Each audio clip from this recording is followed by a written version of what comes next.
মুসলমান ভাইরেরা আমার, এই ছোট্ট গোলামটারে মালিক বলেছে, যাও না একটু তুমি আলোর ব্যবস্থা করে নিয়ে আসো, আগুনের ব্যবস্থা করে নিয়ে আসো। আগুনের ব্যবস্থা করার জন্য এই ছোট্ট গোলামটা ঘর থেকে বের হয়েছে।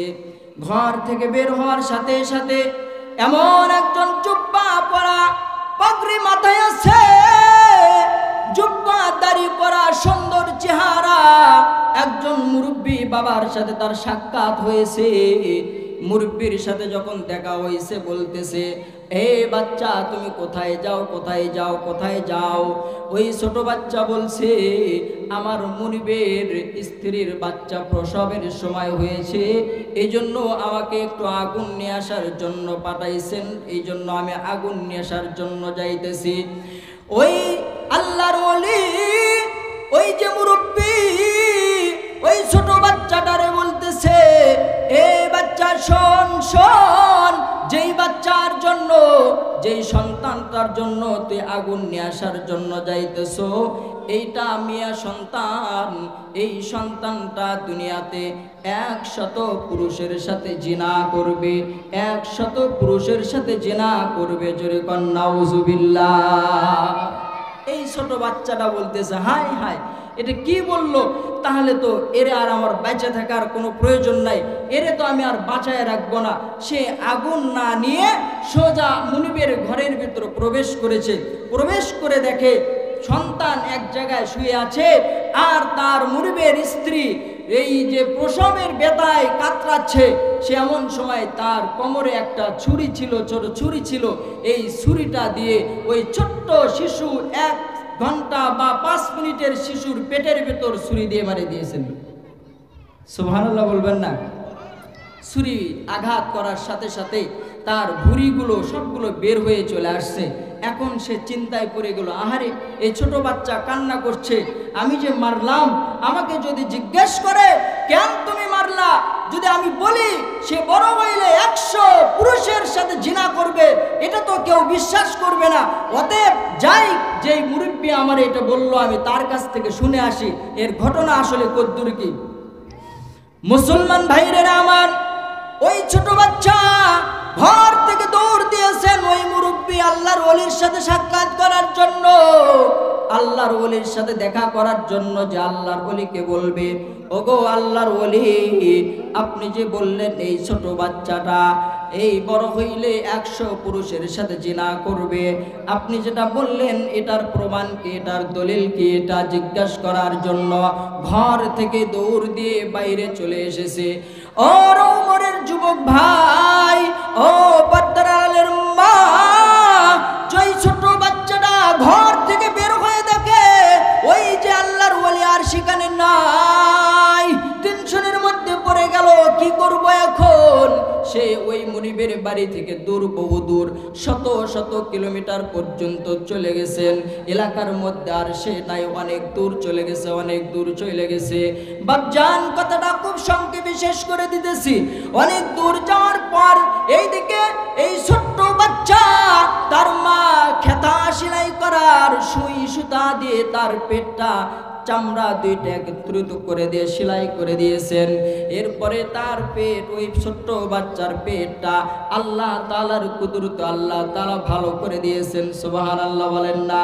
এরকম দীর্ঘদিন পর ওই যে ছোট্ট বাচ্চা, যেই সন্তান, ওই সন্তানটার পেটে যে ছুরি মেরেছিল, এই ছোট্ট বাচ্চাটা অনেক দূর চলে গেছে। আল্লাহ তাআলার কুদরতে অনেক কোটিপতি হয়ে গেছেন। কোটিপতি হওয়ার পর মা বাবার কাছে চিঠি লেগেছে, ও গো বাবা, আল্লাহ তাআলা আমারে অনেক সম্পদ দিয়েছে, আল্লাহ তাআলা আমারে অনেক টাকা পয়সা দিয়েছে, আমি অনেক বড় হয়েছি, আমার এখন বিবাহ করার দরকার, একটা সুন্দর দেখে, ভালো দেখে একটা মেয়ে দেখেন, আমি বিবাহ করতে চাই।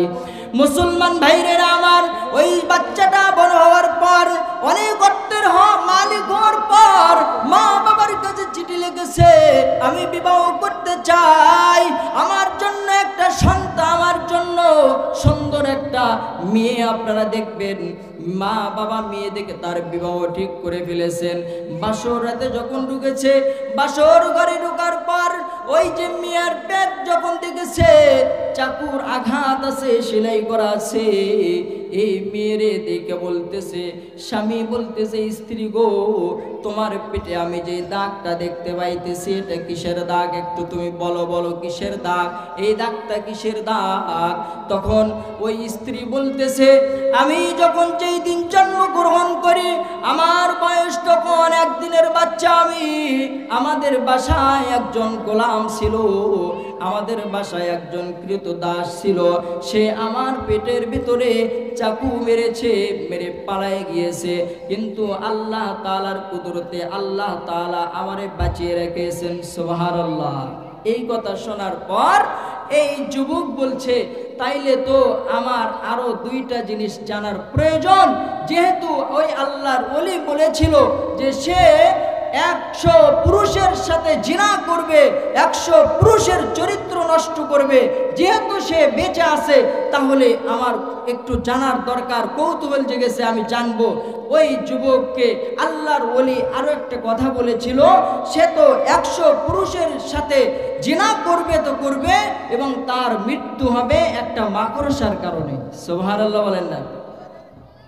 সে এইটা বলতেছে, যেই গোলাম তোমাকে ছুরি মেরেছিল, জানো আমি সেই গোলাম, ছুরিটা মেরে আমি পালাইছিলাম, আজকে আল্লাহ তাআলা আমাকে অনেক অর্থ দিয়েছে, অনেক সম্পদ দিয়েছে, কিন্তু তোমার কাছে যেহেতু প্রকাশ হয়ে গিয়েছে, আমি আর কিছু তোমার কাছে জানতে চাই।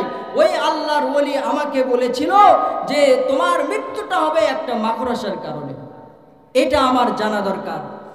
মুসলমান ভাইরা আমার, স্ত্রী তখন কান্না জড়িত কণ্ঠে স্বামীকে বলতেছে, ওগো স্বামী, যেহেতু সত্যটা প্রকাশ হয়ে গিয়েছে, হ্যাঁ আপনি যেটা বলেছেন আমি 100 পুরুষের সাথে জিনা করেছি, নাউজুবিল্লাহ বলেন।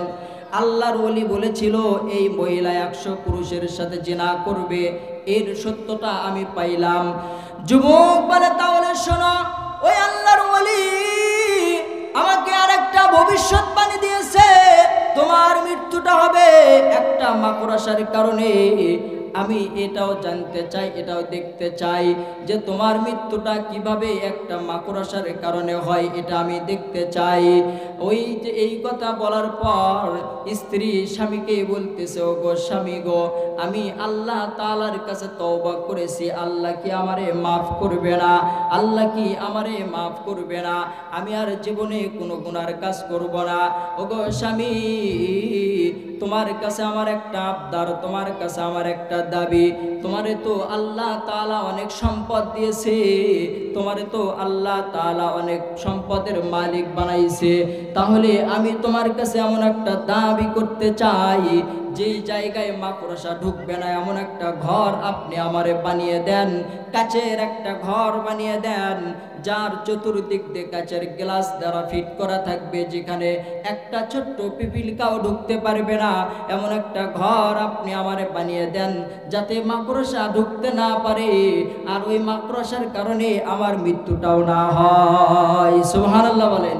মুসলমান ভাইরা আমার, স্বামী তার কথা মতো এটাই করলেন, তার জন্য একটা কাচের ঘর বানাইলেন, এই কাচের ঘরের মধ্যে তার স্ত্রীর রাখে। এইরকম থাকতে থাকতে বেশ কিছুদিন পর দুইজনে স্বামী স্ত্রী ঘুমাইয়েছেন, বিছানায় শুয়ে আছেন। বিছানায় শুয়ে থাকার পর স্বামী ছাদের দিকে, কাচের ছাদের দিকে তাকায়া তাকায় দেখতেছে যে একটা মাকড়সা জাল বিছাইতেছে। স্বামী স্ত্রীরে ডাক দিয়ে বলে, ওই যে তোমার যে মাকড়সার কথা আল্লাহর ওলি বলেছিল তোমার মৃত্যুটা মাকড়সার কারণে হবে, দেখো দেখো আমার মনে হয় ওই যে গ্লাসের ভিতরে যে মাকড়সা ঢুকেছে, আমার মনে হয় এটাই তোমার আজরাইল। কথা বলেন ঠিক না ঠিক? মুসলমান ভাইরে আমার, এই মাকড়সা যখন স্ত্রীরে তার স্বামী দেখাইছে, দেখানোর পর বিছানায় থেকে লাফ দিয়ে উঠেছে, রাগের মাথায় আর হাসতেছে, ঝাড়ুটা লইয়া ওই মাকড়সা তারে ওই ছাদ থেকে ফালায়া দিয়ে বলতেছে এ নাকি আমারে মারবে, এই মাকড়সা নাকি আমারে মারবে।